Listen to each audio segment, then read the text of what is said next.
Greetings, everyone, and welcome to another serving of Business Soup Talk Radio. If it's in business, it's business soup.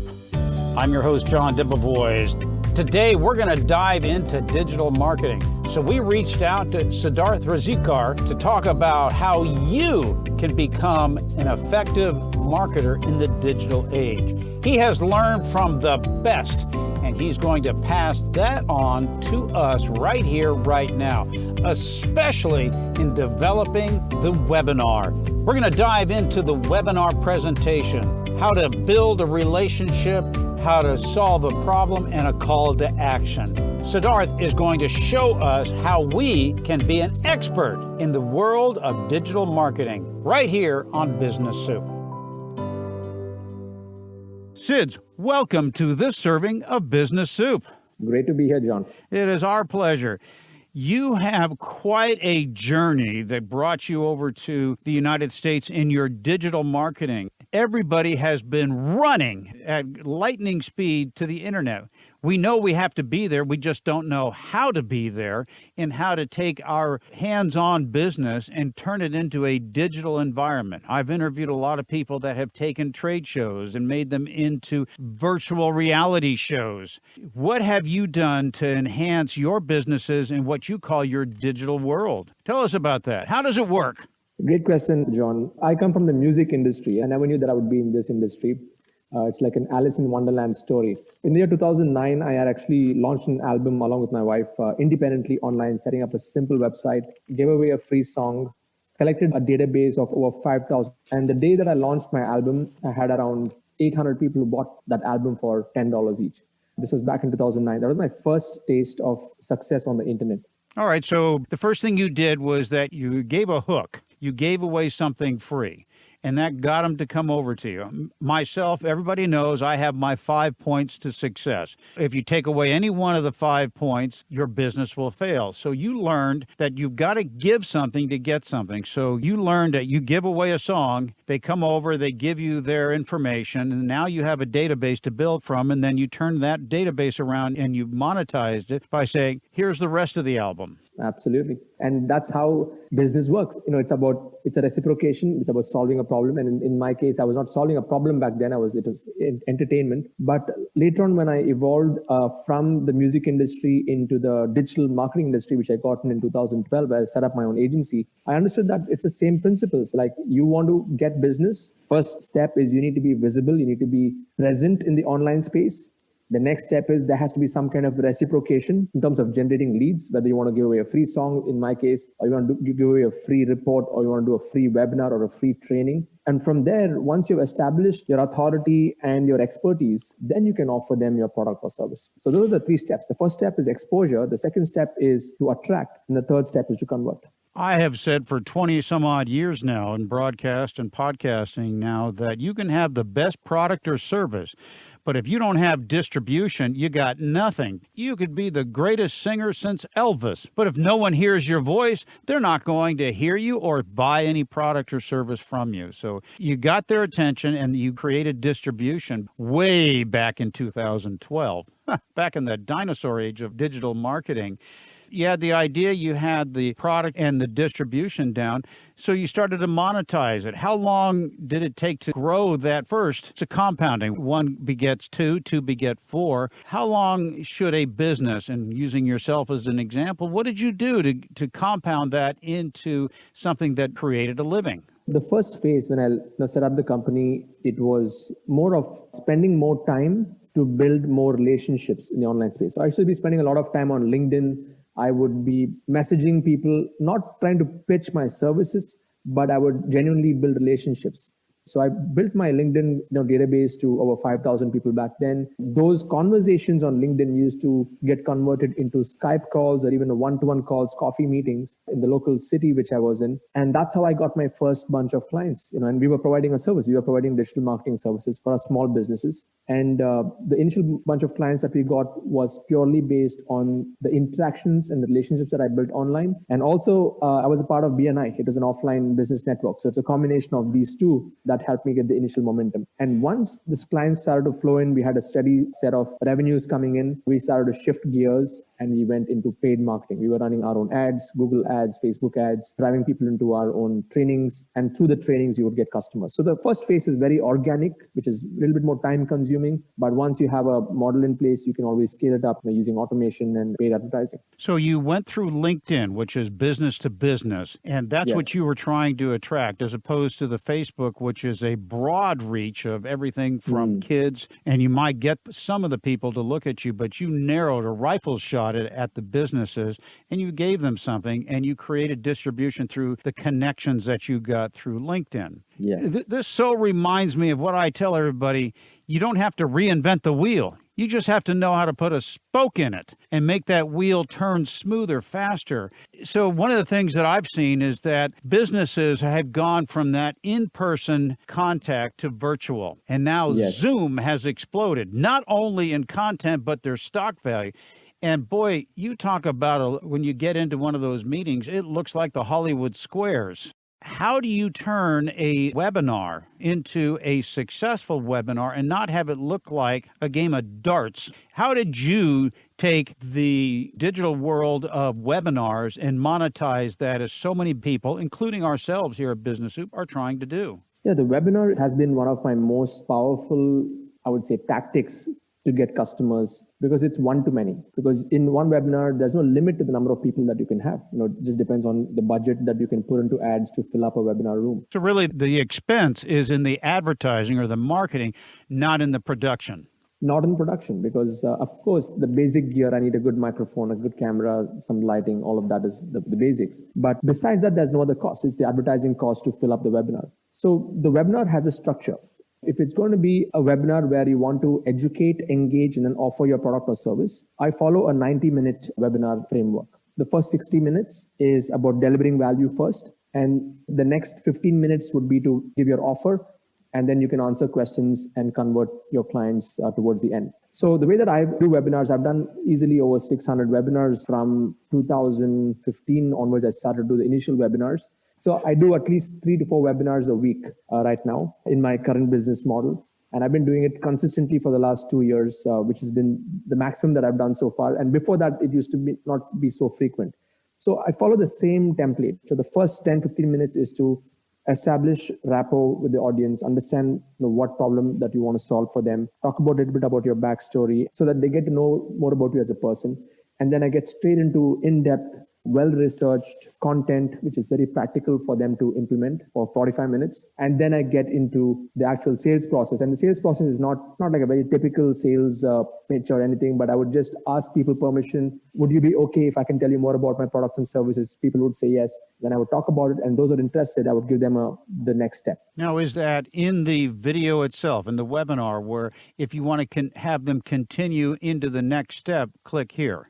So there are 2 options. So the first option would be if I'm selling a product, I would give them a payment link and I would ask them to buy the product. So if it's going to be an information product, if I'm selling a course, that would be the way. If I'm going to sell a service, let's say I want to provide my marketing service to someone, I would ask them to fill a questionnaire where we gather more data, and then I get them into a one-to-one call, and there I close the deal. So the webinar is more of a pre-framing platform. It is not to actually get the payment in the case of a service that's being sold. Yeah. So these are the 2 scenarios that can be used. So how do you figure out your things such as your cost per click, and how do you optimize that cost per lead? How do you figure those out? There are a few benchmarks because I used to be running a digital agency. I recently sold that company.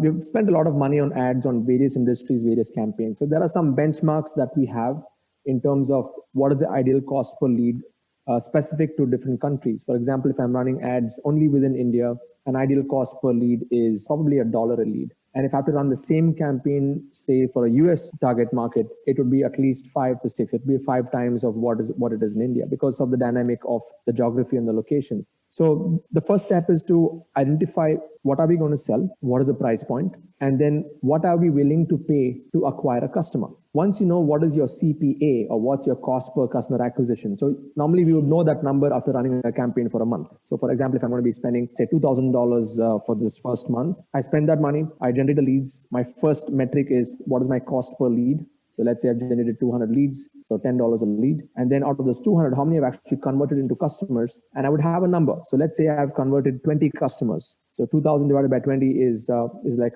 $100 is my cost per acquisition. Now, as long as I'm charging my customer way more than $100, for my product or service, it's going to make sense. Yeah. So that's how we reverse engineer the whole process, is to identify what are the price point we're selling at, and then we get into the whole marketing process. And usually, even though there are benchmarks, there can be a lot of variables in conversions, because there are many touch points to conversion, like right from how you design the ad, how you've designed your landing page, how you're presenting yourself in the webinar, even your mood during that webinar and your energy in that webinar. I mean, there are so many touch points to the whole conversion process. And that's how we approach it. In broadcast and distribution, content is king, and editing or quality of the presentation is what I call queen, and distribution is God. Absolutely. I touched on distribution earlier, but like you pointed out, you have a good microphone, you've got a background that doesn't have the kids running in the background or a lawnmower going off. My audience is used to my horses chiming in from time to time. So you have all of the elements there. How do you establish the price point for your audience? And are you giving them something like, if you sign up, I will give you this, or a discount, or what's that hook that you use? When it comes to sales, people are usually lazy when it comes to making a decision. So you have to sweeten the deal, or there has to be an element of scarcity and urgency for them to make that decision. So if I'm selling a product online, let's say I'm selling a course, which I've been doing a lot the last 2 years, I would tell people that if they buy my product within 15 minutes, I would give them like 5 to 10 other bonuses, which are worth like at least 10 times of what is the value of the product. And I would put a countdown timer. And in 15 minutes, when anyone would buy, I would actually call out their names and I would welcome them into my world. So that is what you can use in a product-based approach, where you use a limiter in terms of time limiter. If you're selling a service, if I was going to sell my marketing services as an agency, I would use scarcity. I would say I only have 3 spots that we can take, and the first 3 people who register will be able to serve you. So you have to use both of these. So to sweeten the deal, you need to have bonuses, and to make people take action, there has to be an element of either scarcity or urgency, either a time limiter or a quantity limiter. What are some of the things that you did wrong that you would say, you know what, don't do this because this didn't work for me back in the old days? What are some of the mistakes that you learned from in creating these webinars? Was nobody watching? Are you talking to a dark room? I've done webinars with 2 people in the room. And one of them was your wife. Yeah, one of them would have been a family member, for sure. Initial days was more like experimenting with myself. Yes, I've been going through a lot of different training programs, learning from other mentors. And the initial days it was definitely an uphill journey. Even now, it's not a smooth journey. There's always ups and downs, there's dynamics in the business. But definitely in the initial phase, not having people in the webinars, not being able to communicate effectively in the webinars. Also, my conversions dropped because I was giving too much of information in the webinars. Because sometimes we feel that we want to give a lot, and there's a fine line between just giving it all and then and knowing where to draw that line. That's also a thing, something that I learned. And also I realized that facts tell, but stories sell. The more I got into constructing my content around stories and case studies and successful stories of people who have never done something and who have been able to transform, those have been the most powerful webinars. When they come for a webinar, they're looking for very clear, precise, actionable points, and also inspiration that they can do it. Because most people get stuck in their own mind whether they can do it or not. And the whole process of a webinar is to educate, engage, and to remove those resistances that people have. And the resistances can be removed through stories. So, Sid, what should be my target on conversion rates and cost per acquisition? You mentioned, $1 per person. Is that realistic? I know that the $6 to $10 is more in what I've been spending, but what would be the target that would say, you know what, this is really working. I got the message out there and people are responding. For me, the way that I look at the overall metric is like if I'm putting $1 in, currently my product business is for every $1 in, I'm taking $8 out in the overall end of the funnel. So I have like 3 different offerings that I have, like a basic, an intermediate, and an advanced course that I actually offer. And when I look at the overall funnel, it is extremely profitable because I've built it in that way, I've engineered it that way. So in some cases, what will end up happening is your cost per lead can go up. So right now, there's a festive season happening in India. And usually when you have the big companies like the Amazon, and you've got these big names who are spending big dollars on platforms like Facebook, even the cost per lead, all the metrics will start to shoot up because everyone is bidding for the same audiences. So when that happens, there's going to be some dynamics in the costs going up. So the way that I look at my entire business is the overall ROAS and the ROI should be between 5 to 10x of what we are spending, including the tools and all the systems that go into all the system costs that I have. Since I'm in the digital product business, I'm now selling courses, I'm not selling services. The scalability is much higher. I only have 2 freelancers working for me. I don't have a big team. I do not have any office. Previously, I run the agency. I've sold that agency. So the profitability is also between 30 to 40% in my business after expenses and after paying taxes at this point in my business. So that's the only metric that I look for. So cost per lead, that can keep going up and down. So I'm sure in the US for you, it's $5 to $6 a lead. So according to that, you'll have to also sell products which actually substantiate for that. Sure. Meaning you need to have at least $1,000, $2,000 product to actually substantiate the marketing costs that are going to be there. So yeah, that's how I look at the entire game. It's not just about revenues, but how much I'm able to keep after all expenses and paying the taxes. And that's a big component as well. Oh, the little details there, the other ones and zeros that follow in suit. Sidz, you have worked with some pretty outstanding people. Robert Kiyosaki, Brian Tracy, one of my favorites, and others. You've learned from the masters, and like having 5 different fingers, you learned something from each one of them, and now you bring it into one hand. How do you use what you learned from those and present them to those of us sitting on the other side of the screen, and you're trying to sell your product that you learned the skills from those people? What did you learn that brings you to where you are today? Amazing question. I love that question. So Rich Dad, Poor Dad was one of the initial books that really inspired me when I was still in a job. And 10 years down the line, little did I know that I would be actually promoting Robert Kiyosaki's global events. His first event that came to India, we were doing the campaigns for that event. And then later on, we started to work with Success Resources for all the other events in other parts of the world.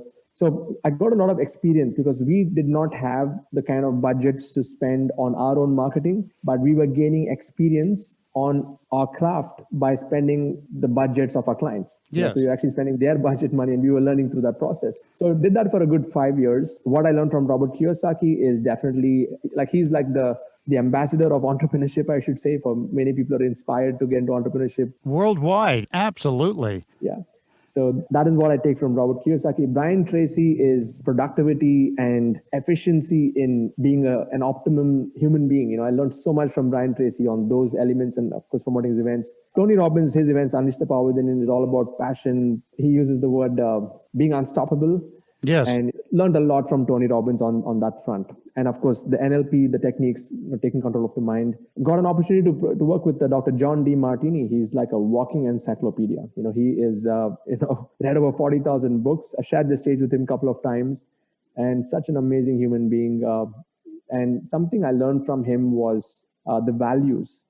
He talks about the 7 values. And if we are able to set a right foundation in terms of value system, that's what's going to unfold our entire life. So there's a whole value exercise that he has on his website. And of course, that's what I picked up from Dr. John Demartini.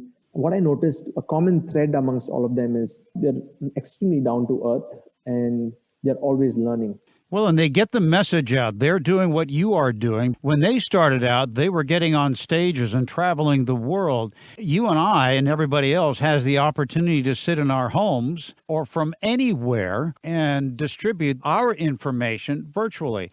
And the education that you provide others, you're saying, all right, folks, if you're going to get into the digital world and you want to sell these products, what is it that I could get from you if I say, all right, Sidz, I want to buy a product. What product do I buy? Because I want to sell some widgets. I sell membership. So I have a bouquet of products that I offer at each level of the membership. The first level, I have a silver membership where I help people identify their niche. I help people design their curriculum. And I help people structure a knowledge business framework consisting of courses, coaching, consulting, and collaborations. So you have, and that foundation is for that person that says, I like what I'm hearing and I want to create this business. And Yes. so you are helping them build the foundation in that first level of membership, whether they're starting off or they're going on to the next one. All right, I've done this, or I already have this. What's the next step for that entrepreneur? The next step is for them to start implementing all the systems. So I have very tactical training on how to set up their entire ecosystem, their website, their learning management system for them to load their courses, their payment gateways, and putting together the entire framework and their funnels. And then I also have tactical training on how they can run their own ads on Facebook and how they should sell in webinars. In fact, I've decoded a webinar where I did over $10,000 in 90 minutes. And minute to minute, I actually train people on how to construct that 90-minute webinar sequence. And in fact, a lot of my students have implemented that same sequence in their own topic, and they've been able to get some great results on that. So the second level is very technical implementation layer. And my third level, which is my group coaching format, is where I help people refine and scale what they already have. I do like a weekly audit on their systems. So just to recap, my level 1 is strategy and principles. My level 2 is tactics. And level 3 is to refine and scale. For those of you who would like more information on Sid's program, you can go to the show notes at BizSoup where you find this program. We're distributed everywhere. So go to BizSoup. You can find the show notes, the transcripts, and the links directly to Sid. I'm taking very good notes on what I need to be doing. So in recapping, on a webinar, the first thing you want to do is get their attention. Yes. The first thing you got to do is people need to buy you first before they buy your product. So you need to establish your credibility. The second piece is over-delivering value with the concept that you have, and not just giving information, but approaching it from a perspective of solving a problem. And then the third step is you talk about your product or service. You identify the problem, because the easiest thing to sell is the solution to a problem. And if you act now, then you can get perhaps this bundle of other things, or you can, as the clock ticks down and that fear of loss kicks in, you're going, oh, I better act now because I can get this deal that isn't available anyplace else. It's a great formula. You haven't really invented anything new. You've just put that spoke in the wheel and shown people how they too can turn a wheel just as effectively as you. Well, I'm going to hitch my wheel to your wagon there, and my audience should do so as well. Sid, I can't thank you enough for being a part of this serving of Business Soup. You're welcome, John. This has been another serving of Business Soup, where business comes for business. I'm John Debevoise, inviting you to visit the website for more servings of what is best in business.